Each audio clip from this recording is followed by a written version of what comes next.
sige, padaan na muna. Paspasado sumindi, sa damo ako ang nauna. Sa mikropono baliw, ako ang kukuha. At papausukan ng mga barang pampraning, kaya't wag mo na magugulat. Sa pagdating alam na agad kung gaano to kagaling, wag iambeng. Sa taong tulad mo na madaling tamarin, kahit saan pa makadating. Dala ko ang dila kung matalim, bitbit ko lagi ang angas para bang galawan ng daking. 45 parang itinutok sa bibig, ipinutok ko sa mga tengang ayaw makinig at ipikit ang mga mata kapag masakit at mahapde. Kasi yung kanta ko'y di para sa tanga. Kung di mo trip ang mga narinig mo, ang tanong ko lang bakit ka nandito? Medyo lulong ka lang kaya ka nahihilo. Sige sit low, wala akong pake sa shit mo. Sige deep throat, mga bobo na pasuwo, mga baldugangas na pilit naman ng pasimuno. Kung tunog mo pahilaw, wag ka muna manduduro. Sunog ka sa'kin sa apoy, ako yung tagaluto. Hard no me step back pag nag-set up. To na rima sure na headshot, naka-deadlock to sa multi para fair shot. Can I guess what? Di mo na magamit utak mo kasi ito'y na dead part.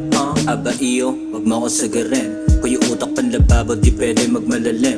Makinig ka sa hinain, libre lang ang tumikim. Silaban mo tititin at damahin ang damahin. Tanggapin ang katotohanan na tulog ka pa. Kalan mo na nanaginip pero siya'y nakanganga. Sa sapatos na bibili yung lagi nakapaan. Nagpapanggap na matalino kung sinong mga tanga. Sa panahon na napakadali na lang din na matuto. Ba't ganon? Ang daming walang laman ng mga ulo. Pagbulok ang binubunga, kasalanan niya ng puno. At sa dulo ng linya sana nakuha mo yung punto.